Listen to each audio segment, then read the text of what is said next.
하나님을 찬양합니다.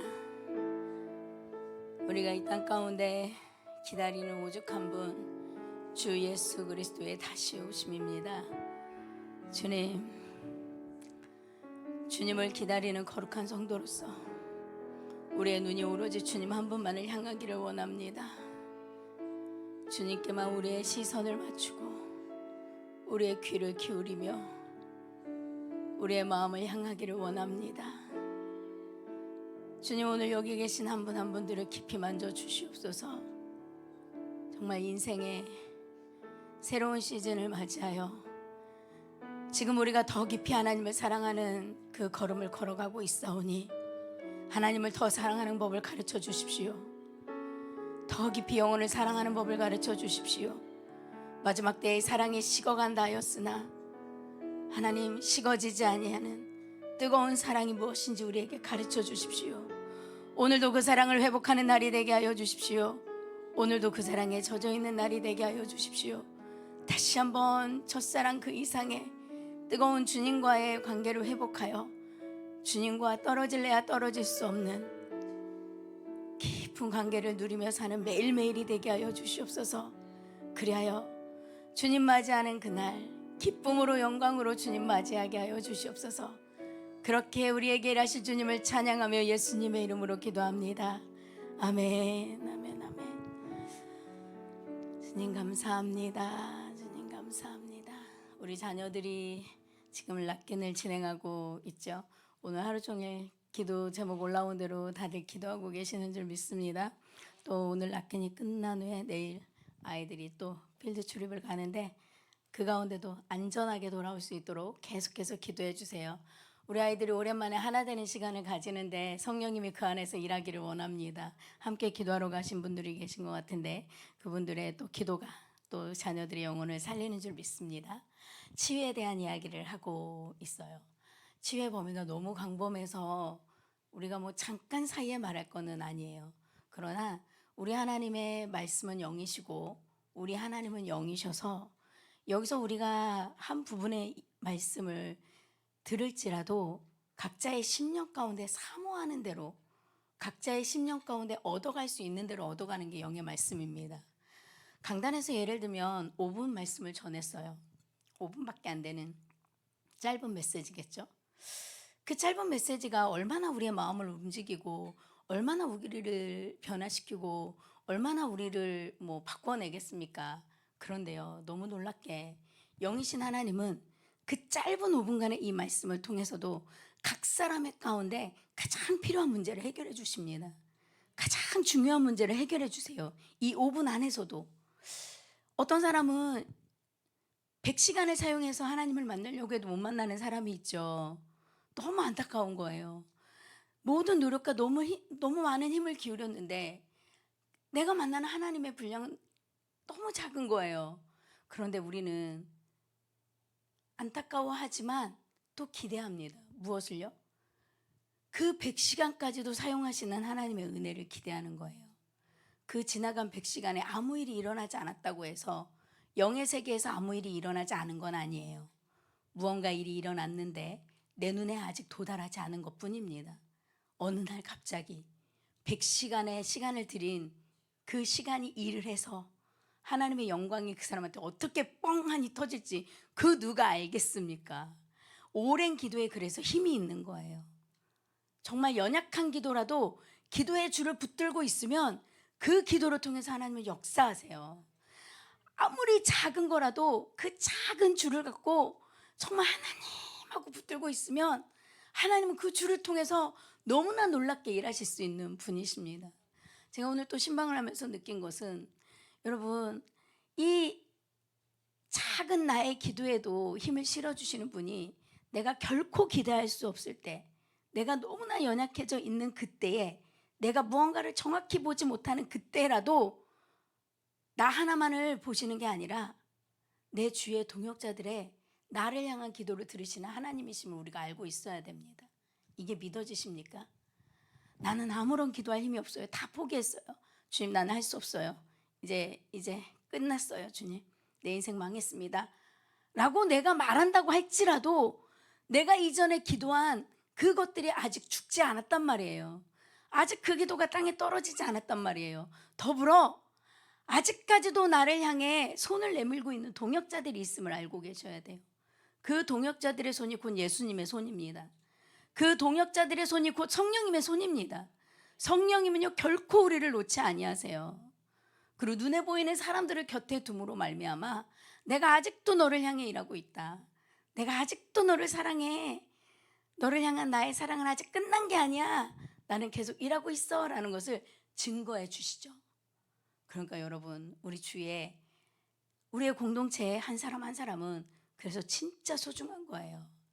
제가 오늘 자녀들에 위해서도 기도하면서 또 오늘 말씀을 준비하면서 우리 안에 작은 틈을 하나 또 발견한 그 이야기를 하려고 합니다.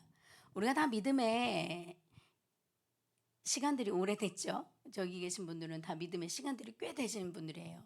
믿음의 연륜이 있는 분들입니다. 우리의 자녀들도 우리 믿음의 가정에서 믿음의 자녀로 자라나는 자녀들이 저희 안에는 꽤 많이 있습니다. 그런데 가만히 생각해 보세요. 이렇게 믿음의 가정에서 믿음의 공동체에서 믿음의 신앙생활을 하는데 그럼에도 불구하고 우리의 삶에 정말 많은 묶임이 있는 것을 우리들이 발견할 수 있고 내가 알고 있는 신앙생활과 내가 하고 있는 신앙생활이 너무나도 다른 것을 우리는 늘 뼈저리게 경험하고 있잖아요. 제가 가끔 그 생각을 합니다. 한 번 구원받으면 영원히 구원받은 것 아닙니까? 진짜 구원받았다면 그래야 한 게 맞겠죠. 그런데 저는요, 제가 저를 봐도요, 저는 하나님이 저를 붙드시지 않으면 저는 지구 끝까지라도 타락할 수 있는 존재임을 제가 압니다. 저는요, 오늘 선한 척 하다가도요, 내일 삔또가 돌아버리면, 저는 빡 돌아버리면 저는 미친 짓을 할 거예요.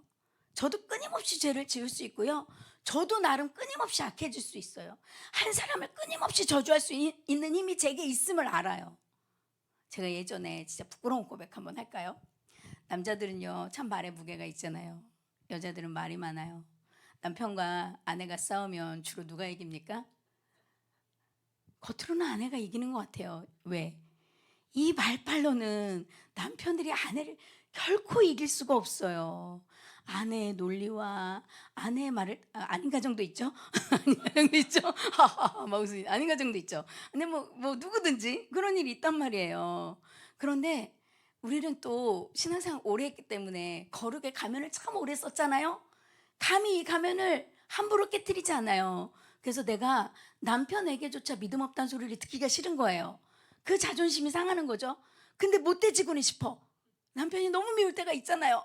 근데 겉으로 못돼지면 다 티가 나잖아. 어떻게 해요? 은근히 못돼지잖아요, 여러분. 말 안 하고 해줄 거 안 해주면서 은근히 다 피할 거 피하면서 그러면서 남편을 힘들고 어렵게 하잖아요. 저도 그런 적이 있어요. 이런 잔머리를 누가 따라올 수 있겠어요. 그런 제가 정말 악해지려고 마음을 단단히 먹었다고 해봅시다. 저는요 남편을 초토화시킬 수 있어요. 남편의 삶을 진짜 망가뜨릴 수 있어요. 남편이 괴로움에서 끝까지 헤매게 할 수 있는 게 저예요. 저는 저의 이 능력을 믿어요. 그런데요 여러분, 이렇게 살다 보면 무슨 기쁨이 있겠고 무슨 소망이 있겠습니까? 이게 아니다라는 걸 아니까 이렇게 몸부림치며 사는 거 아닙니까? 우리와 우리의 자녀들도 그렇습니다. 우리가 거룩한 믿음의 공동체에서 믿음의 선한 싸움을 하는 것 같지만 우리는 때로는 너무 악해요. 우린 정말 못됐죠. 우린 정말 은근히도 못됐어요. 지독히도 못됐어요. 우리 악함이 있어요. 겉으로는 아닌 척하지만 속으로는 할 거 다 해요. 이게 우리 악함이죠. 우리 자녀들은 어떻겠습니까? 오늘 신방하며 자녀들에 대한 이야기를 어떤 분하고 나누었는데 우리가 사는 세계와 자녀들의 사는 세계가 다르다. 세상이 다르다. 우리는 보이는 현실 가운데만 거주하고 있지만 우리 아이들은 가상의 세계 속에 살고 있다. 사는 세계가 다릅니다. 이런 얘기를 했어요. 맞는 말 아닙니까? 그런데 우리가 우리의 자녀를 어떻게 이기겠어요? 아이들이 여러분을 속이려고 해보세요. 여러분 찾아낼 수 있습니까? 아이들이 여러분에게 거짓말 해보세요. 여러분 어느 정도는 알죠? 그러나요 진짜 사단이 막을 씌우면요 절대로 알 수가 없어요. 내가 내 자녀도 모르는 그러한 세상입니다. 이러한 가운데 부부와 부부 사이에, 부모와 자녀 사이에, 공동체 사이에, 이웃과 이웃 사이에, 이 사랑과의 사이에는 관계라는 말로 우리가 이것을 얘기하는데, 이 관계에는요 반드시 성령님도 일하실 수 있지만 악한 자도 일할 수 있음을 알고 있어야 돼요. 여러분, 우리는 이 영적 싸움을 하는 자예요. 우리 그리스도인이 전문가가 되는 분야는 바로 이 부분이에요. 지난주에도 말했듯이 우리는 경계의 선자들이잖아요. 사단은 이 경계에 서서 틈을 내고 벽을 쌓지만, 담을 쌓지만, 우리는 이 경계에 서서 담을 허물고 금을 지우는 역할을 하는 거예요. 사단이 금을 그어 빨리 지우세요. 거기에 담을 세우면 무너뜨리기가 더 어렵잖아요. 그냥 금 밟아 지우세요. 이게 제일 쉬워요. 그런데 우리가 그들과 하는 일이 정말 다르다고요. 근데 어쩔 때는 똑같이 살고 있죠. 모태신앙이신 분 꽤 많으실 거예요. 뭐 우리 나이 되면 모태신앙 아니더라도 거의 모태신앙급이죠.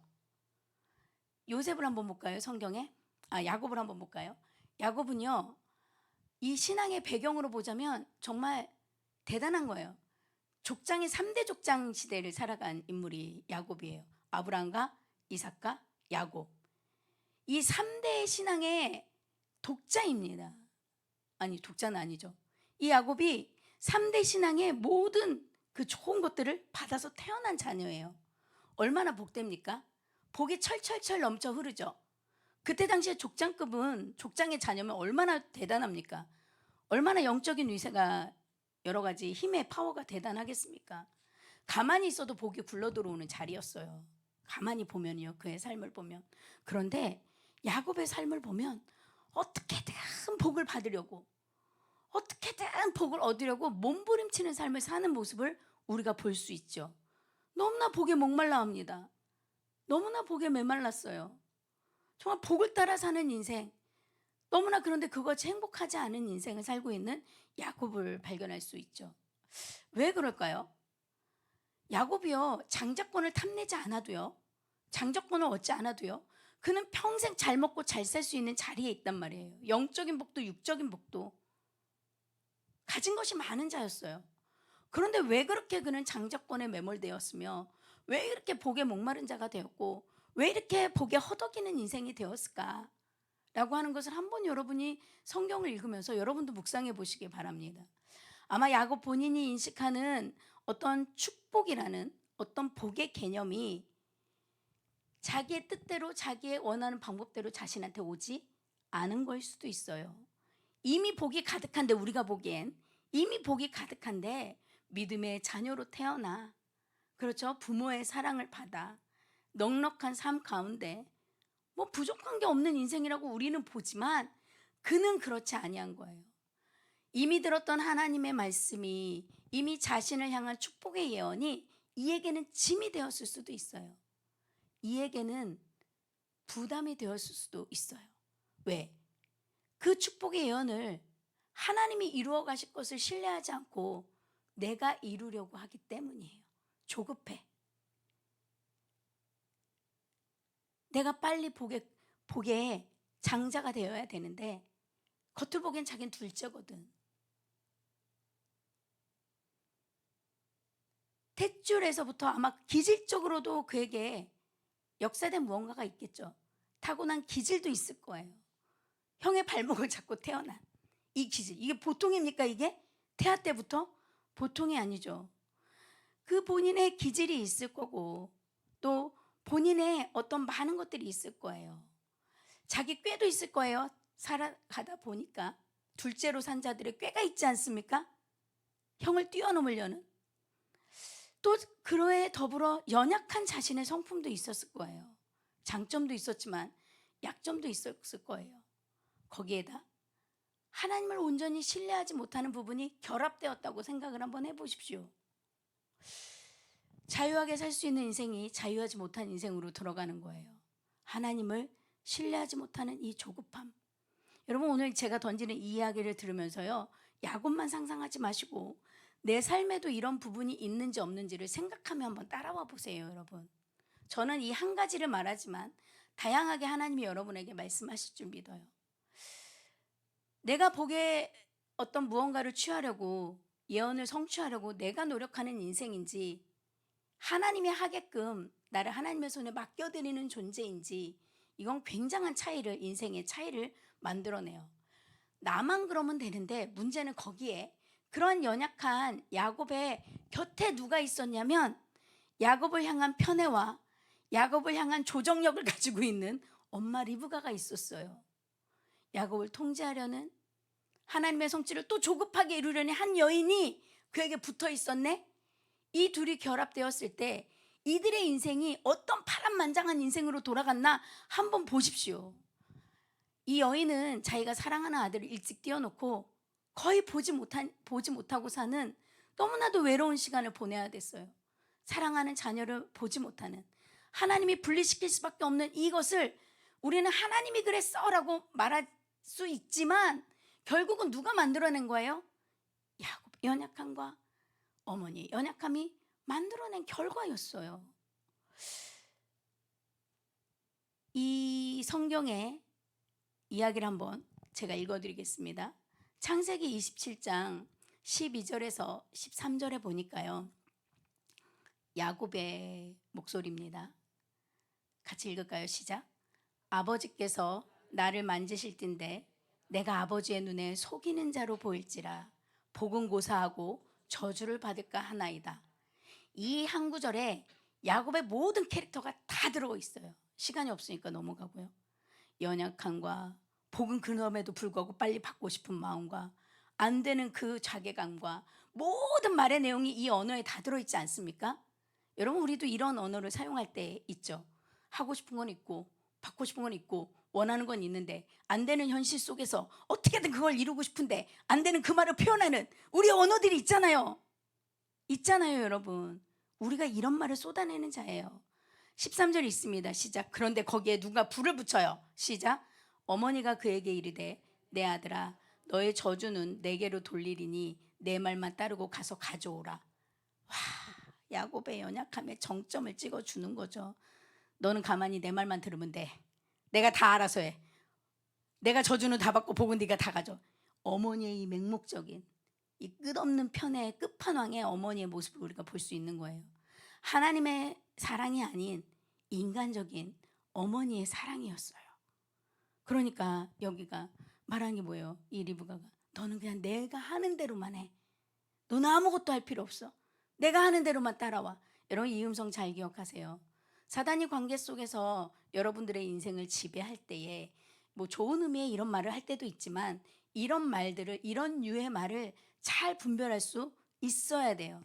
나를 조정하려는 말, 나를 통제하려는 말, 나를 마음대로 하려는 말, 이것이 사람의 입술을 통해서 우리에게 들려주는 사단의 음성일 때가 있다는 거죠.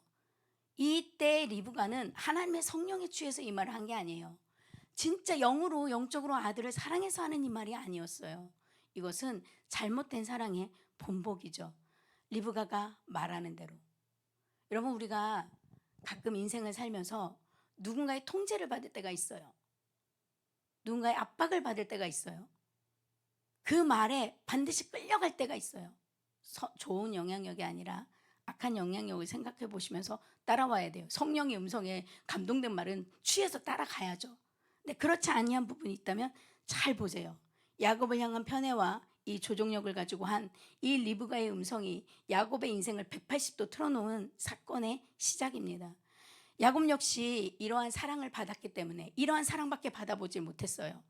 그러니까 그가 자식을 낳아서 자식을 대할 때도 요셉을 향한 정말 편애가 엄청났었죠. 그 요셉을 향한 그 편애로 말미암아 다른 자녀들과 자기가 가장 사랑하는 요셉이 시기와 질투로 다투고 서로를 죽이기까지 이르는 이러한 파란만장한 인생이 또 시작이 됐지 않습니까? 여러분 잘 들으세요. 영적인 묶임에 대한 이야기를 오늘 한다고 했습니다. 오늘 대표적인 예화 하나만 가지고 온 거예요. 너무나 많은 묶임들이 있는데 다 다룰 수는 없으니까 오늘은 영적인 묶임에 대한 일부분의 얘기만 하겠습니다. 먼저 영적 묶임이라는 단어는 성경에 직접적으로 나와 있지는 않아요.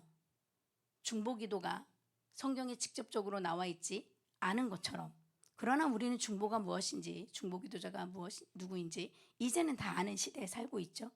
마찬가지로 영적인 묶임이라는 단어는 성경에 직접적으로 써 있지는 않습니다. 그렇지만 성경 전체를 읽다 보면 성경에는 사람과 사람 사이에, 사람과 동물 사이에, 사람과 환경 사이에 여러 가지 묶임이 있을 수 있다는 이야기를 하고 있습니다. 쉽게 말하면 서로 생각과 마음과 모든 것이 흐르면서 서로 왔다 갔다 교류를 하면서 서로를 묶거나, 연합이란 말을 하는 게 조금 좋겠죠. 서로를 연합하게 하거나 서로를 분리하게 하는 이런 일들이 충분히 일어나고 있음을 압니다. 성경적 관점에서 그럼 영적 묶임이라는 뜻이 무엇입니까? 어떤 걸 영적인 묶임이라고 합니까? 영적인 묶임이 다 나쁜 건 아니에요. 좋은 의미에서 영적인 묶임이 있어요. 하나님의 질서 안에서. 그렇죠, 여러분? 이 말을 잘 들으세요. 하나님의 말씀이라고 해도 좋아요. 하나님의 질서 안에서 영혼과 육체가 하나로 연합하는 거룩한 그 결합, 이 하나됨이 바로 영적인 묶임이죠. 이해가 되세요? 너무 좋은 쪽으로 우리가 연합이라고 말하는 이 부분이에요. 그런데 또 반대로 아까 하나님의 질서 안에서라고 그랬잖아요. 반대는 뭐예요? 하나님의 질서를 벗어나 하나님의 질서 밖에서, 그렇죠? 그 질서를 벗어나서 죄나 잘못된 동기나 어떠한 그런 것들로 말미암아, 뭐 집착도 마찬가지죠.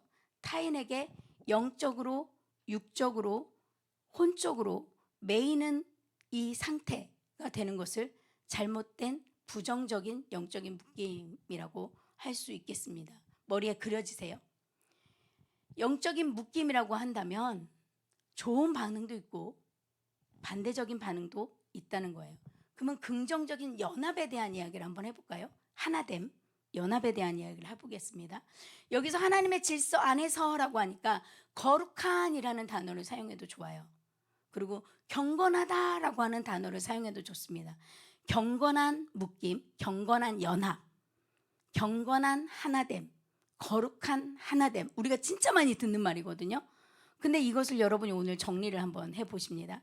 하나님의 질서와 사랑 안에서 형성되는 것입니다. 서로를 세워주고 영적으로 건강하게 만들어주고 성장하게 만드는 것이 이 거룩한 연합이에요. 거룩한 묶임이죠. 얼마나 좋은 것입니까? 이러한 묶임, 하나님이 명령하신 이러한 묶임이 창세기에 나와 있어요. 창세기 2장 24절에 보니까 이러므로 남자가 부모를 떠나 그의 아내와 합하여 뭐가 된다고요? 둘이 한 몸을 이루지니라 라고 그랬어요. 성경에서 처음으로 말한 연합에 대한, 하나됨에 대한 이야기가 나와 있는 거예요. 묶임이죠, 이게. 이게 묶임이에요. 거룩한 묶임이라고 할 수 있는 거예요. 하나님께서 정하신 가장 대표적인 묶임입니다. 얼마나 아름답습니까? 성경은요, 부부가 연합하여 하나가 될 때, 여러분 보세요. 남성과 여성이 육체적으로 하나가 될 때요, 이것은 그냥 육체적으로만 하나가 되었다라고 말하는 게 아니에요. 이 관계를 통해서, 잘 들으십시오. 이 관계를 통해서 혼적인 것도 흐르고 영적인 것도 흐르는 것입니다. 육체만 하나가 되는 게 아니에요. 혼적으로도 하나가 되고 영적으로도 하나가 될 수 있는 방법 중에 하나가 결합입니다. 연합은요, 그러니까 하나 되는 거예요. 겉모양만 하나가 되는 게 아니라 혼적으로 영적으로까지 하나가 되는 게 바로 연합의 비밀입니다. 부부가 하나가 되었어요. 아담과 하와가 하나가 되었어요. 이들이 처음부터 모든 것이 다 동일하진 않았을 거예요. 생각과 마음이 다 같지는 않았을 거예요. 그런데 하나가 있어요. 하나님의 질서 아래 있다. 요거 하나가 같은 거였어요. 그런데요, 아담 하나가, 하와 하나가 이 연합을 깨버리니까요, 같이 깨지는 것을 볼 수가 있죠, 여러분. 둘이 하나예요. 하나예요. 특별히 부부는요, 닮아간다고 그러잖아요. 세상 말로도. 싫어하면서도 미워하면서도 닮아가는 영역이 있어요. 살다 보면 생긴 것도 닮아가, 마음도 같아져, 말도 같아져요. 아유, 나는 나의 배우자와 나는 너무나 틀려, 징그럽게 틀려, 이런 말도 하잖아요. 그런데 우리가 겉에서 보여. 하는 짓이 똑같아. 여러분 이런 거 많이 느끼지 않습니까? 이런 일이? 이게 연합의 비밀이에요. 아니 정말 다른 사람들이 만났는데 정말 다른 것 같아요. 육으로 보면. 그런데 흐르는 게 같아요. 혼적으로 영적으로 흐르는 게 동일해진다고요. 주고받으면서 같아진다고요. 섞여버린다고요. 연합의 비밀이에요. 여러분 그러면 하나님은 성경적으로 그분이 정하신 이 질서 안에서 두 영혼이 연합되어 결합되어 행복하게 살기 원하시는 게 하나님의 뜻이죠. 그러니까 이 부부의 관계는 굉장히 중요한 관계예요. 경건한 묶임이 돼야 돼요. 경건한 연합이 되어야 되는 거예요. 거룩한. 두 번째로 성경에 보니까 우리가 볼 수 있는 서로 연합된, 서로 묶여있는 또 한 존재를 볼 수가 있어요. 우정의 개념에 묶임이 있어요, 여러분. 우정의 개념의 묶임. 영적인 우정과 우리는 신앙생활하니까 사역의 동역이라고 한번 해볼까요? 영적인 친구, 영적인 동역자의 개념에 이 관계가 성경에 나와 있어요. 다윗과 요나단을 볼 수가 있죠. 사무엘상 18장 1절에 보니까 함께 읽습니다. 시작. 다윗이 사울에게 말하기를 마침에 요나단의 마음이 다윗의 마음과 연락되어 요나단이 그를 자기 생명과 같이 사랑하니라. 여러분 잘 보세요. 다윗의 마음과 요나단의 마음이 연락되다 그랬어요. 여기서 연락되다는 것은요, 하나 되다 이 뜻이에요. 영어로 니트라는 단어를 써요. 그래서 하나 되는 거예요. 결합되는 거예요. 연결된다라는 거예요. 보세요. 사람과 사람이 관계를 맺다 보면, 우정의 어떤 친밀한 관계를 맺다 보면 그냥 우리가 가까워 이렇게 말하는 이 부분에 속으로 들어가 보면 뭐가 있냐면, 나의 마음이 그에게 흐르고 그의 마음이 나에게 흐르는 이게 들어가 있는 거예요. 우리는 신앙생활하는 영적인 존재입니다. 마음만 흐르는 게 아니라 우리의 영적인 것도 흘러가고 영적인 것도 흘러오는 거예요. 영적인 교류가, 혼적인 교류가 이 관계에서, 동역의 관계에서, 우정의 관계에서, 친구의 관계에서 능히 일어날 수 있는 거예요. 정말 이 둘의 마음이 하나 된 것처럼, 그러니까 하나님은요, 사람과 사람 사이에 친구와 동역자가 될 때에 서로의 마음이 연결되어서 깊은 신뢰를 나누게 하시고 그 신뢰감 속에서 하나님의 뜻이 이루어지길 원하세요. 이건 정말 분명하죠. 내가 우리 성도님들을 만났어요. 성도님들이 저를 만났어요. 우리의 사이에 그냥 사이 좋아 이 뜻을 그냥 말하는 걸 원하는 게 아니라 우리가 함께 연합하여 마음과 마음이 하나 되어, 그러면 나만 알아주기를? 아니요. 내 마음 알아주기를? 아니요. 서로의 안에 있는 하나님의 마음을 알아주기를, 하나님의 뜻을 이루어가기를 하나님은 원하시고 바라시죠. 또 하나님이 명하신 거룩한 연합이 있어요. 거룩한 묶임이 있어요. 우리에게 말씀하신 부모와 자녀의 관계예요. 그렇죠. 성경의 십계명에도 나와 있어요. 부모 공경이 나와 있듯이, 또 성경을 읽다 보면 자녀 사랑이 나와 있듯이, 이것은 혈연을 통하여서, 때로는 혈연을 뛰어넘어 입양의 관계도 있고 여러 가지 우리는 법적인 관계도 있지 않습니까? 그러니까 혈연만 중요한 게 아니에요. 이제는 혈연 플러스 혈연을 뛰어넘어 극진한 사랑과 어떠한 보살핌과 그걸 통해서 영적인 유산을 전달하는 이 관계가 형성이 되는 거죠. 여러분이 누군가를 전도합니다. 아직 동역자가 아니에요. 그런데 그를 우리가 뭐라고 표현하면 영적으로 낳은 자녀라고 해요. 누군가를 양육하고 훈련시켜서 멘토의 역할을 합니다. 영적인 자녀를 양육하는 스승, 부모라는 표현을 성경은 쓰고 있죠. 그러면 여러분들은 여러분의 삶을 통해서, 신앙생활을 통해서, 사랑과의 관계를 통해서 그 사이의 사랑과 어떤 보살핌과 어떤 이 모든 행동들을 통해서 나에게 있는 영적 유산이 저에게 전달되기를, 그죠? 저에게 있는 영적 유산이 나에게 전달되기를, 부모 자녀 간의 사랑이 이것의 끝판왕인 거예요. 정말 내 생명을 넣어서라도, 내 생명을 나누어 주어서라도 내 자녀는 나보다 더 잘 되기를. 아까 리브가의 마음 아시죠? 그 마음이 우리에게 있잖아요. 그래서 우리는 부모와 자녀 간의 사이가 핏줄로 연결됐으니까 너는 나고 내가 너야 이런 관계가 아니라 영적인 유산의 전달 관계라는 것을 꼭 제일 먼저 기억하셔야 돼요.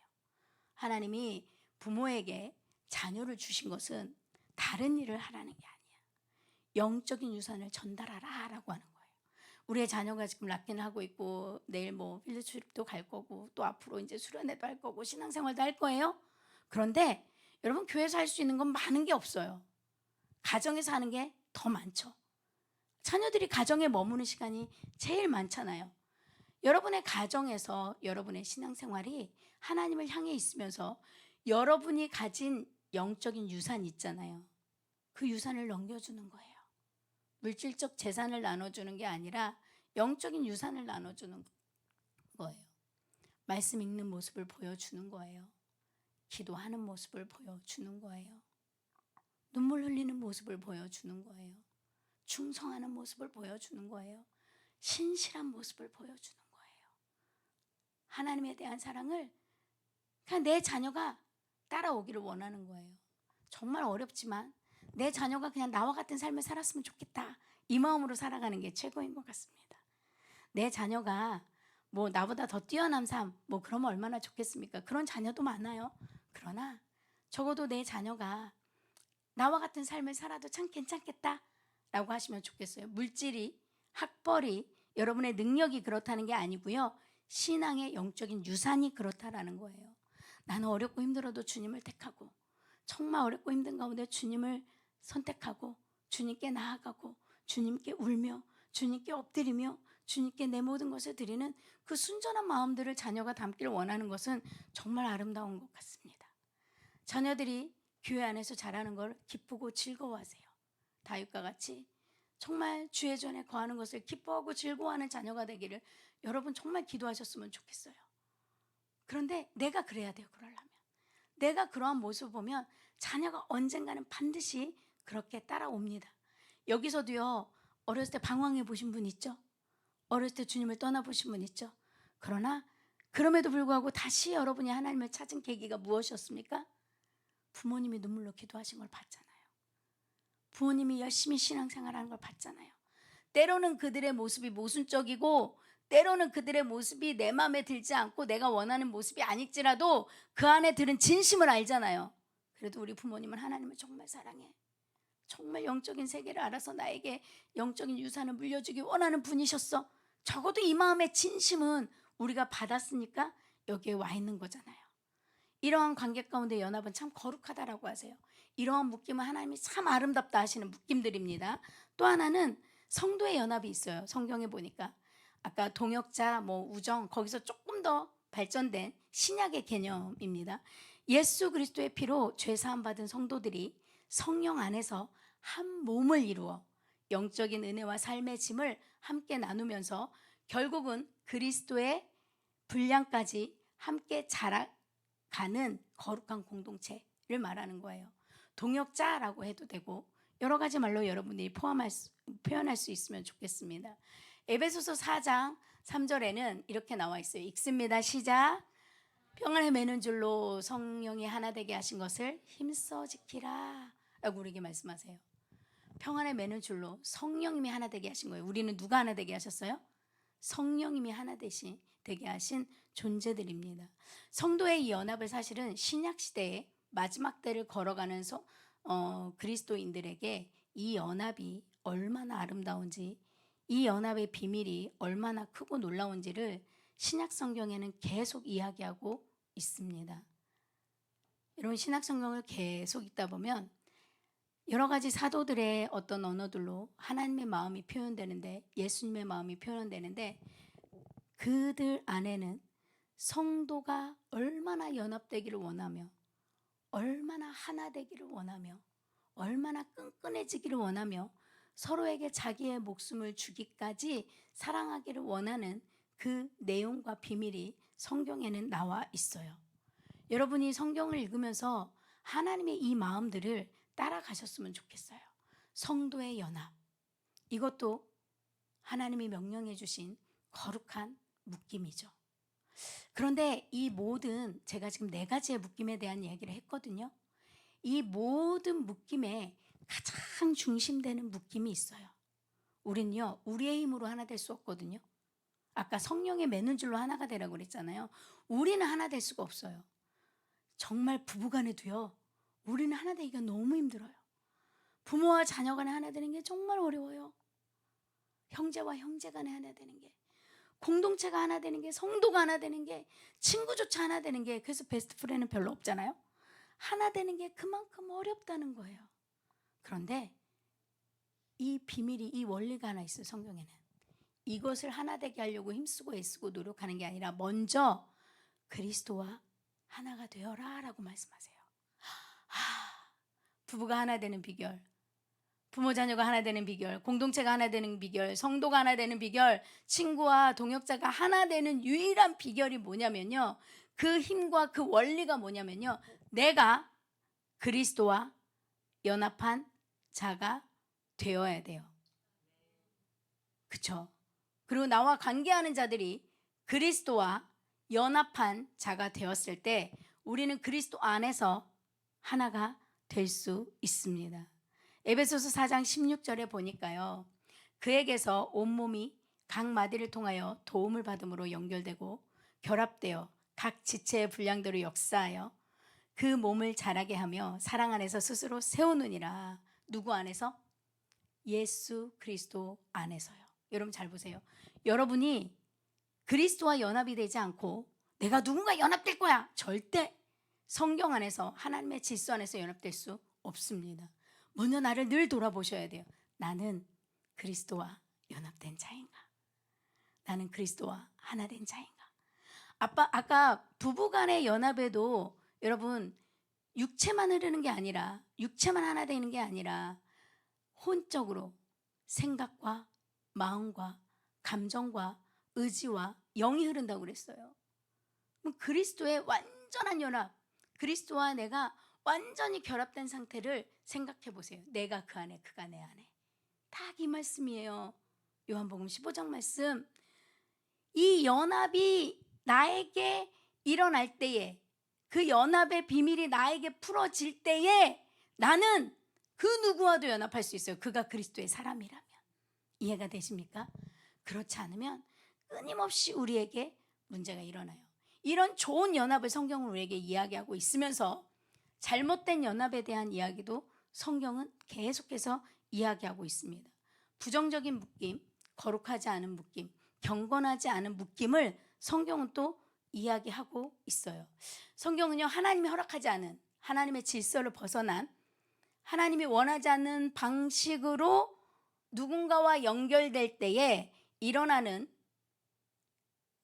그 영적인 폐해를 부정적인 영적 묶임이라고 말합니다. 그러니까 그리스도 안에서 우리가 할 수 있는 연합은 거룩하고 하나님의 질서 안에서의 좋은 연합이지만 그렇지 않은 연합이 분명히 있음을 우리에게 이야기해주고 있어요. 여러분이 누군가 관계하실 때, 누군가 만나실 때, 누군가 친밀해질 때 여러분 잘 보세요. 잘못된 동기를 가지고 친해지려는 경우가 있지 않습니까? 하나님의 질서 바뀌죠. 어떤 죄를 가지고 친해지려고 하지 않습니까?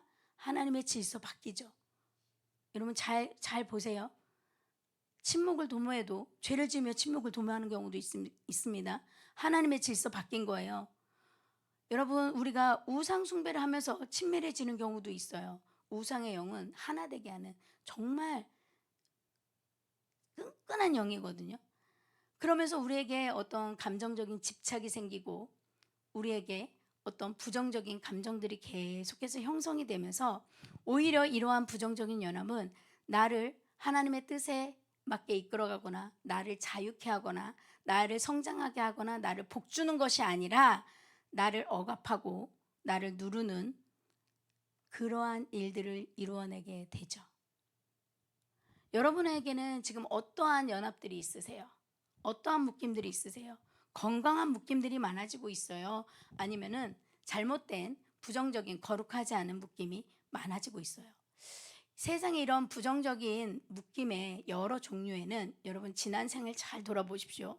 잘못된 성적인 관계를 통해서 들어오는 불법의 관계들이, 부정적인 연합들로 인해 들어오는 피해가 우리 안에는 상당히 많답니다. 성경을 읽어보면 참 희한하게 음란에 대한 이야기가 너무 많이 나오고요. 죄는 동일하다고 했잖아요. 죄의 값은 사망 동일하다고 했는데 이상하게 음란에 대해서는 되게 매정해. 우상숭배와 연결되어 있는 이 음란에 대해서는, 우상숭배에 대해서는요 정말 매몰차요. 여러분, 희한하죠? 수없는 죄들이 있거든요. 그런데 특별히 음행에 관한 죄는 성경이 굉장히 무섭게 다뤄요. 구분도 해나요? 죄는 똑같은 죄인데 다른 죄는 몸 밖에 짓는 죄요, 음행의 죄는 몸 안에 짓는 죄다. 거기서도 또 갈라놔요. 여러분, 성경을 읽으면서 하나님의 이 뉘앙스를 잘 읽어내셔야 돼요. 죄를 대하는 하나님의 태도를, 하나님의 느낌을 잘 알고 계셔야 돼요. 그러니까 분별하셔야 된다는 거예요. 왜 이 죄만? 다 동일한 죄죠. 모든 죄가 악해요. 모든 죄가 계속 짓다 보면 사망에 이르게 돼요. 그렇죠? 그런데 음행은, 우상숭배는요, 십계명 제일 첫 성부터 계속 뛰어가면서 하나님이 이것만은 하는 것 같아요, 정말로. 그래서 이 시대에 사단이 역사를 한다면, 마지막 때에 사단이 큰 혼란을 주려고 한다면은요, 자녀들의 세대를, 우리의 자녀들의 세대를 무엇으로 묶으면 그렇게 될까요? 음란으로 묶는 것이 제일 쉽죠. 사단은. 우리 자녀들의 세대는 이 음란에 대한 거대한 영적 전쟁을 해야 되는 자녀들입니다. 정말 우리 세대도 이런 게 적지 않았어요. 우리가 낀 세대잖아요. 우리는 구시대도 살아봤고 신시대도 살아봤잖아요. 제가 늘 낀 시대라고 하는데, 이 우리 낀 시대에 산 우리는요, 이 정말 많은 전쟁들을 우리 하고 살아왔어요. 지금 여기 계신 분들의 인생사를 들어보면요, 정말 대단한 인생들을 살아왔어요. 여러분들이 대단한 영적 싸움을 하고 살아온 사람들이세요. 제가 한 사람 한 사람의 인생 경험을 들을 때마다 어떻게 이런 상황 속에서 이런 삶을 살아내셨을까? 제가 정말 여러분들 앞에 존경심이 들어요. 그런데 여러분, 우리가 살아온 시대가 만만치 않았잖아요. 정말 어렵고 힘이 들지 않았습니까? 우리가 말씀을 안 읽었어요. 우리가 기도를 안 했어요. 우리가 뭘 열심히 충성을 안 했습니까? 제가 여기 계신 분들은 다 하나님을 향할 열정들이 있으신 분이라 이렇게 말하는 거예요. 정말 열렬하게 살아온 우리의 삶 가운데 영적 전쟁이 얼마나 거셌습니까? 그런데 여러분, 우리의 자녀들이 맞이하는 이 세상도 만만치 않아요. 아까 제가 그랬잖아요. 우리는 보이는 현실만 이기면 됐는데 우리 아이들은 가상의 세계까지도 싸워야 돼. 현실과 비현실적인 모든 세계를 싸워야 되는 게 우리의 자녀들이에요. 이 자녀들을 사단이 묶고 가는 가장 많은 그러한 일들이 있다면 어떤 묶임을 하겠어요? 성적인 불법입니다. 여러분, 성적인 불법으로, 이 성적인 불법이라고 말하는 것은 성경에서 허락되지 않은 부부간 외에, 아까 제가 첫 번째 하나님이 명하신 거룩한 연합이 부부간이라고 했습니다. 그러니까 부부 외에 하는 모든 성적인 결합들은요, 악한 영이 들어오기에 너무 좋은 거죠. 몸만 결합되는 게 아니라고 그랬습니다. 혼이 흐르는 거예요. 영이 흘러요, 여러분. 이게 원리예요. 성경은 그래서 음란이나 창기와 합하는 행위가 단순하게 너희의 육체적인 쾌락이 아니다, 너와 상대방이 묶이는 그러한 것이다 라고 말을 해요. 읽습니다. 고린도전서 6장 16절 17절 시작. 창녀와 합하는 자는 그와 한 몸인 줄을 알지 못하느냐, 일렀을 때 둘이 한 육체가 된다 하셨나니. 둘이 한 육체가 하나가 되었다고 그랬어요. 부부간이 아니었는데도요, 몸이 하나가 되었대요. 그 뒤에 육체적으로 이렇게 하나가 되듯이 17절 읽습니다. 시작. 주와 합하는 자는 한 영이라. 영적인 부분에서, 육적인 부분에서 이 합하는 것이 하나가 되는 것을 계속해서 성경은 이야기해주고 있어요. 여러분, 어떤 우리가 잘못된 관계를 계속 하잖아요. 교류가 되는 거예요. 영적으로, 육적으로, 혼적으로 계속해서 우리는 이것이 오고 가는 거예요. 그래서 이러한 잘못된 어떤 결합을 통해서, 관계를 통해서 영적으로 잘못된 하나됨이 시작되면요, 거기에는 반드시 누군가를 억압하는 눌림이 시작되기 시작하죠. 이것이, 눌림이 계속되는 것을 집착이라고 표현하기도 하고, 어떤 잘못된 어떤 마음, 이런 것들이 흐르는 계기가 되기도 하지요. 여러분, 우리가 이 관계는요 똑같은 행위거든요. 불신자나 믿는 자나 법 안에서나 하나님의 법 안에서나 법 밖에서나 하는 행위는 똑같아요. 그런데 문제는 뭐냐면요, 하나님이 보시는 것은 달라요. 하나는 거룩하다 말하고요, 하나는 더럽다고 말해요. 여러분, 이게 이해가 되십니까? 여러분, 하나님의 이 의도가 이해가 되세요? 똑같은 일을 하는데 어떠한 자에게는 거룩하다 말하고 어떤 사람에게는 죄다라고 말해요. 이 유일한 분리되는 기준이 뭐냐면 하나님의 방식이냐, 하나님의 제도냐, 하나님의 질서냐, 이거예요. 여러분, 제가 처음에 말했잖아요. 하나님의 질서 안에서 이것이 모든 것을 가르는 기준입니다. 우리가 원하는 게 아니고요. 가끔 그래요. 뭐 낙태를 반대하거나 뭐 여러 가지를 반대하다 보면 연약한 부분과 싸울 때가 있어요. 어떤 사람은 제도적으로 뭐 강간을 당해서 아이를 낳는 경우도 있고, 여러 가지 이런 희귀 케이스들이, 정말 적지 않은 케이스들이 들고 일어날 때가 있어요. 그 부분은 예외 규정이 있습니다. 성경에도 동일하게 대하지 않아요. 여러분, 우리 요한계시록 강의 지금 듣고 있잖아요. 요한계시록 강의 듣고 있는데 거기에서 영지주의 말 지난주에 배웠죠. 이 영지주의가 이 니골라당의 행위를 왜 하나님이 미워하시냐 이러면서 영지주의와 니골라당에 대한 이야기를 우리가 들었습니다. 이러한 학파가, 이러한 파가 생겨나게 된 이유가 뭐냐면요, 왜 육체는 별거 아니야, 거기서 그렇게 말하잖아요. 영적인 것이 중요해. 영혼이 구원받았으면 육체는 어쩔 수 없는 영역이야. 죄를 지을 수밖에 없어. 죄를 지었어? 회개하면 돼. 그러니까 그것이 별로 중요한 문제가 아니야, 육신의 죄는. 이렇게 말하는 거예요. 처음에 이 이야기가 시작된 근본 원인은 뭐냐면, 초대교회 당시에 이 교회를 향한 이 내용을 쓸 때 이 시대적 배경은 전쟁 이후였습니다.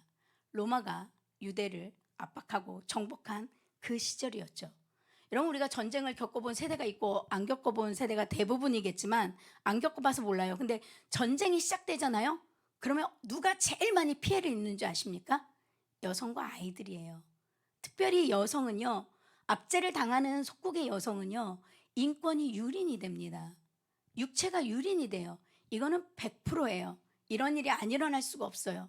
여러분, 마지막 때를 살려는 우리에게도 여러 가지 일들이 일어납니다. 역사의 기록에도 좋은 것들만 기록되고 그냥 대충 기록이 되어 있지만 그 속사정을 가만히 우리가 연구하고 따라가다 보면은 대부분 전쟁이 시작됐어. 가장 큰 피해자는 여성이에요. 남자들은 힘을 잃어요. 남자들은 아무런 역할을 할 수가 없어요. 그래서 전쟁을 겪은 후에 나라가 다시 일어날 때 여성들이 살아나지 않으면 남성들이요, 그 죄책감에 남성들이 굉장히 어두워지죠. 술 마시고 타락하고 자기를 용서할 수가 없는 거예요. 남자들이 타락이 일어날 수밖에 없어요. 나중에 정상적인 세상이 돌아오더라도. 그래서 그때 당시에 유대 여자들도요, 강간을 당하고 여러 가지 인권 유린을 굉장히 많이 당했단 말이에요. 역사에는, 성경에는 바로 나오지 않았지만 정확하게 시대 배경에는 그런 일이 있었어요. 그러면 순교를 강조하는 성경의 제도 안에서의 관계만 옳다라고 배운 유대인들의 여자에게는 죽음과도 못한 삶이 시작되는 거예요. 그러니까 교회 안에 치유받으러 오는 여성 성도들을 대하는 사도들의 언어가 뭐냐면 살려주려는 언어였던 거예요. 너의 육체가 무너진 게 다가 아니다, 너의 영혼이 중요해 라고 이 말이 교회 안에서 시작이 됐던 거예요. 이해가 되세요? 이 배경이 살려내려고, 상처받은 자들을, 죽을 수밖에 없는 자들을, 유린당한 자들을 살려내려고, 육체가 중요한 게 아니야. 너에게는 너의 영혼이 중요해. 이 말이 와전되어서 이 말을 함부로 쓰는 자들에게는 육체는 아무것도 아니야. 이 말은요, 맨날 클럽 다니고 놀러 다니는 사람들에게 쓰는 말이 아니에요. 여러분, 이해가 되십니까? 육체는 중요한 게 아니야. 그쵸? 영이 더 중요하죠. 그런데 어느 말을 어디다 써야 되는 거예요. 술은 쳐다보지도 마. 이 말은요, 알코올 중독자에게 너무 중요한 언어예요. 여러분, 술을 갖다 줘도 안 마시는 사람에게는요, 이게 너무 쉬워. 그렇지 않습니까? 이 말은 술을 좋아하는 사람에게 권장하는 말이 아니라는 거죠. 술로 피해를 본, 술로 영적으로 피폐해진 영혼들에게 사랑의 언어로 전달된 언어가 술은 쳐다도 보지 마 이거였단 말이에요. 우리가 성경을 읽을 때도 여러분 성경에서 말하는 이 뉘앙스들을 잘 알아야 될 것 같아요. 성관계는 하나님이 부부에게 주신 유일한 권리입니다. 아름다움. 그 부부관계를 벗어나면 하나도 아름답지 않아요. 하나도 멋지지 않아요. 우리의 자녀들의 세대가 앞으로 이걸로 많이 싸울 텐데 여러분이 이 이미지를 잘 전달해 주셔야 돼요. 이게 멋진 게 아니야. 이게 쿨한 게 아니야. 이게 너다운 게 아니야. 라는 것을 제대로 알려주어야 됩니다. 왜냐하면 이것을 통해서 묶임이 생겨요. 그 사람에게 묶여요. 상대에게 묶입니다. 그러면요, 헤어졌어요. 부부가 아니니까 헤어질 수 있죠. 헤어졌어요. 그래서 생각나고 다시 돌아갈 수밖에 없고 또 집착하게 되고 또 연결되게 되고 수없는 것들이 오고 가요. 그러지 않습니까? 관계의 묶임은 이런 거예요. 영이 한번 흐르고 나면, 혼이 흐르고 나면 여러분에게 상처 준 사람을 생각해 보세요. 지금 상처 준 사람 눈에 안 보이죠? 여기 없죠? 없는 걸로 합시다. 없어요. 없어요. 멀리 있어요. 우리나라에 없을지도 몰라요. 이 나라에. 그런데 문득 생각나죠? 생각나면 뒤집어지죠? 그렇죠 여러분? 이런 거예요. 이런 거예요. 이미 묶인 거예요. 그 사람과 내가. 계속 감정이 흐르고 있는 거예요. 혼정이 흐르고 있는 거예요. 그 사람 때문에 예수 믿을 수 없다. 영적인 게 흘러버리는 거예요. 이러한 일들이 우리 가운데는 수없이 일어납니다. 또 어떤 관계나 육체의 관계는 아니지만 친밀해지면서 누군가 사귀면서 누군가 친해지면서 악한 영에 물들여지는 그러한 영적인 묶임이 있어요. 죄 짓는 그리고 그 죄의 행동에 동의하는 암묵적인 이러한 일들을 통해서 악한 영향력이 나를 물들여 버리죠. 성경에 보니까 노를 품는 자와 교제하지 말며 울분한 자와 동행하지 말지니 그의 행위를 본받아 내 영혼을 올무에 빠뜨릴까 두려움이니라. 친구를 가려 사귀어야 된다고 얘기했는데 참 무섭죠. 이러고 하면 나에게 다가와준 사람이 너무 고맙죠. 나와 친밀해준 사람에게 너무 고맙죠. 죄 많은 우리에게 다가와준 그 친구가. 여러분 보세요. 성경에는 노하거나 악인과 깊은 관계를 가질 때에 그 사람과 친밀해질 때에 떨어질 수 없을 때에 그 사람의 영적 상태가 나에게도 그대로 올무가 되는, 나에게도 그대로 덫이 되는 이러한 일들이 생긴다고 이야기하고 있어요. 그러니까 영향력을 끼친다는 거예요. 여러분 나는 화내지 않는 자인데요. 주변이 다 화내는 자예요. 그러면 나중에 나 어떻게 돼요? 다른 데 가서 막 혼자 화내고 있는 거예요. 이런 일이 일어나요. 난 거짓말 못 하거든요. 근데 거짓말하는 사람들 사이에 막 오래 살았어. 그럼 나중에 거짓말을 안 하면 내가 이상해지는 사람, 이상한 거예요. 이런 일이 일어날 수 있어요. 영향력이요. 물드는 거예요. 물든다 표현하죠. 묻어온다는 표현하잖아요. 흐르는 거예요. 그러니까 제일 좋은 방법은요. 내가 가까워진 사람이 왜 단점이 없겠습니까? 요령이 있어요. 성경적인. 그 사람의 좋은 것만 취하십시오. 좋은 것만 칭찬하십시오. 좋은 것을 받아 내 걸로 만드십시오. 이것은 정말 큰 도움이 되실 거예요. 아까 리브과 같은 통제와 조정의 영을 가진 사람들이 있어요, 여러분. 여러분이 어떠한 이런 통제와 조정력을 가진 사람과 친해지잖아요. 그러면 여러분은 그 사람의 생각에 여러분이 움직이게 됩니다. 그 사람의 말대로 내가 움직이게 돼요. 여기에는 조건이 있어요. 하나님 뜻 밖에서 내가 원하지 않음에도 불구하고 이러한 여러 조건들이 붙을 수 있겠죠. 우리가 요즘 말하는 가스라이팅이 이러한 종류가 될 수도 있겠고요. 지나친 가부장적인 통제 아래 자란 가정을 한번 생각해 보세요. 너무나 일방적인 리더십 아래 자란 이런 것들을 생각해 보세요. 어떤 지배의 관계라고 생각해 보시면 좋을 것 같아요. 지금도 이런 일이 관계 속에서 일어나죠. 우열이라는 표현을 가지고 관계 속에서 이런 게 일어나요. 우리가 사람과 사람이 만나면 내 말이 저기에 전달이 되고 저 말이 나에게 전달이 되고 우리가 하나가 되고 때로는 리더의 말이 밑으로 내려갈 때 예스 해주고 때로는 어려운 점들이 위로 올라와서 고쳐지고 이러한 건강한 관계들이 일어나는 게 참 아름다운 일입니다. 잘못된 것이 없을 수는 없어요. 다 있어요. 그런데 문제는 뭐냐면요.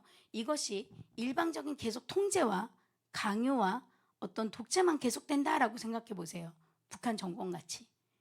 이러한 것들은 반드시 악한 영의 영향이 있을 수밖에 없어요. 피지배자들은요, 피통제자들은요, 독립적인 판단을 잃어요. 엊그제도 어떤 분이 막 화를 내시는 거예요. 화요일 날 기도회를 끝내고 밥을 먹는데 탈북자들이 현실을 들으니까 너무 속이 상한데 왜 그들은 반항하지 않는 거예요? 막 이러는 거예요. 너무 안타까우니까. 여러분 이 말이 여러분도 생각해 본 적이 있으시잖아요. 들고 일어나야지 하잖아요. 근데 여러분도 이런 일 당해보셨죠? 들고 일어날 수 있을 것 같은데 들고 일어나야 될 것 같은데 되던가요 안 되던가요? 안 돼 안 돼 안 돼. 할 수가 없어. 그러면서 눈치 보죠. 누군가 일어나 주기를. 누군가 일어나 주기를. 이러지 내가 일어나기는 너무 힘들어요. 왜냐면 이미 지배받았다는 거거든요. 이미 눌려 있다는 거예요. 그래서 영적 눌림이 강하면 일어나야 될 때 못 일어나는 거예요. 소리를 말해야 될 때 못 말하는 거죠. 독립된 판단력을 잃고요. 상대의 눈길 하나에도 내 행동이 막 바뀌어져. 여러분 이런 경우 있잖아요. 상대가 째려만 봐도 나 뭔가 하고 있어야 돼. 막 이런 거요. 이런 거. 건강하지 않은 이런 관계들이 시작이 되는 거예요. 약하게 말했지만 새겨서 잘 들으십시오.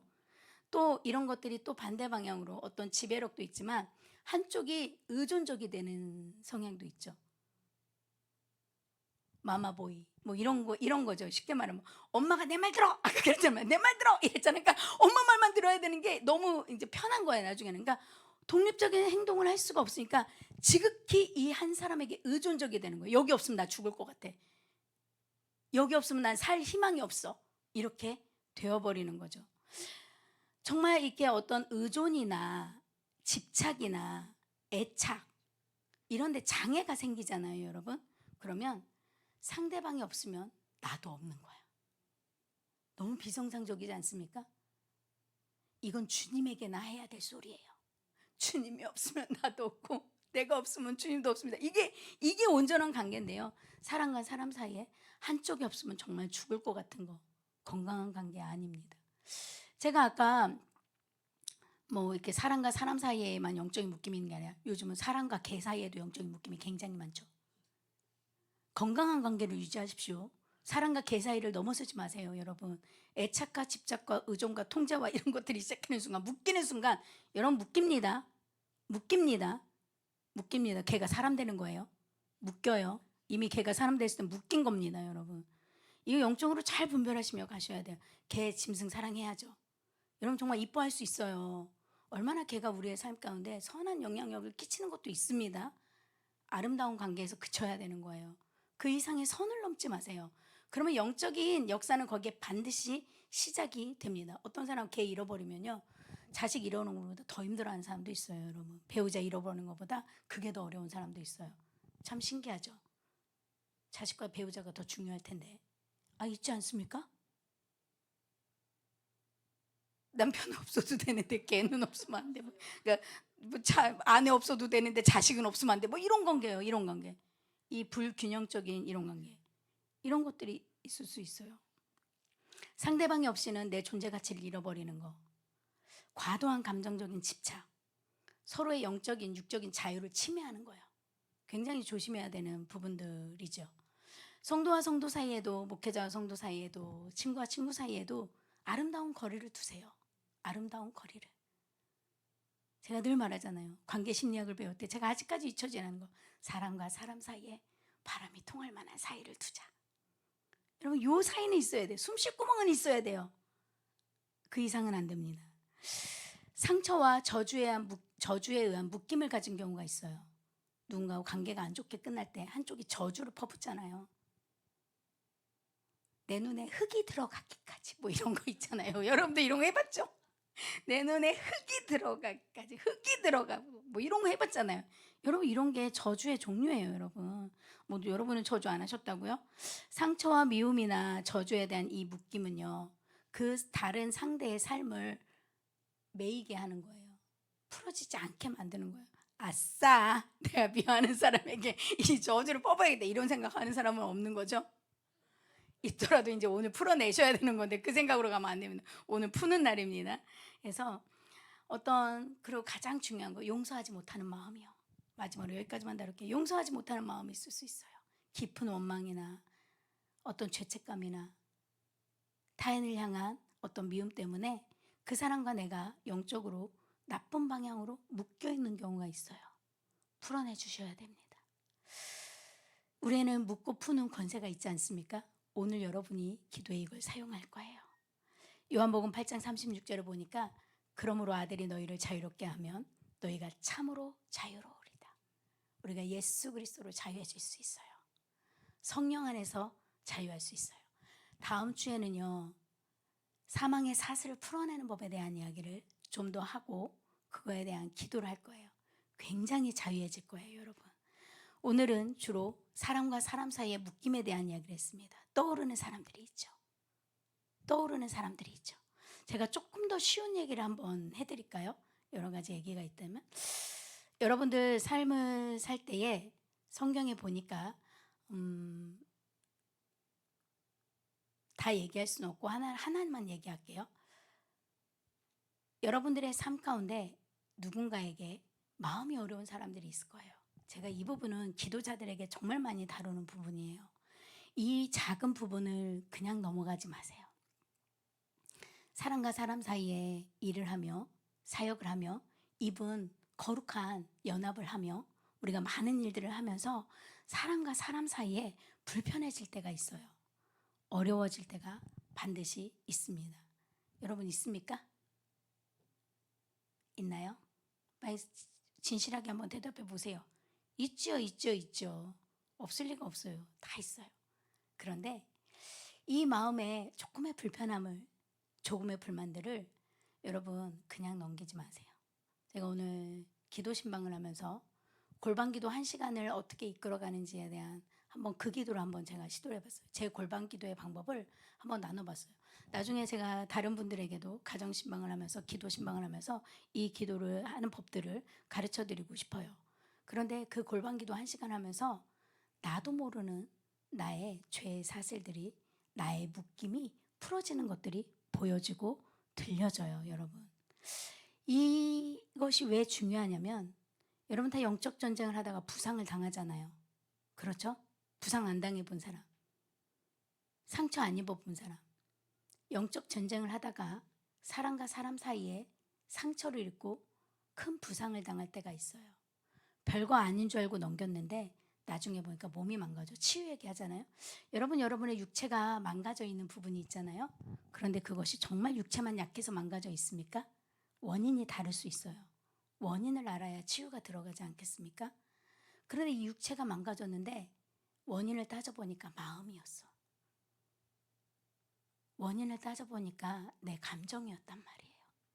원인을 따져보니까 내가 들었던 말에 내 마음이 무너진 거였어요. 영적인 상처의 데미지가 육으로 나타났기 때문에 육신적인 거야 라고만 생각하면 치유가 100% 일어나지 않을 때가 많아요. 그런데 원인이 뭐냐고요? 마음이 무너졌기에 몸도 무너진 것입니까? 그러면 하나님 앞에 들고 나아가셔야 돼요. 하나님 앞에 제대로 나아가셔야 돼요. 그래서 그것을 하나님이 반드시 하시도록 내어드려야 돼요. 여러분은 못합니다. 그 누구도 할 수가 없어요.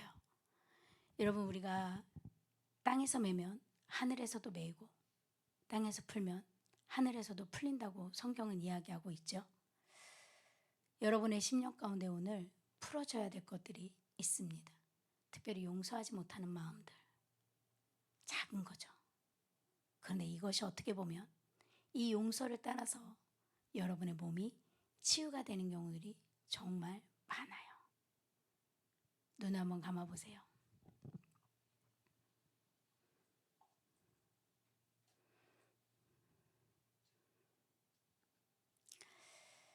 하나님의 말씀이 우리 가운데 역사될 때에 하나님은 반드시 우리를 모든 묶음에서 풀어주시기를 원하시죠. 묶임 없는 자가 어디에 있겠습니까? 여기 계신 모든 분들이, 이분 저를 포함해서 우리의 삶에 많은 묶임이 있는 것을 봅니다.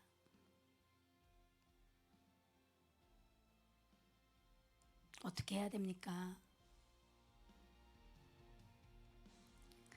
참 우리의 삶 가운데 경건하고 아름다운 묶임도 너무나도 많지만 사실은 어떻게 보면 이 경건하고 아름다운 관계 가운데 그것을 유지하지 못하고 거기에 불법이 들어와 우리가 부정적인 묶임에 묶여버린 사람들이 너무나도 많이 있죠. 저도 그렇습니다. 저도 잘못된 동기로 관계를 행할 때가 있고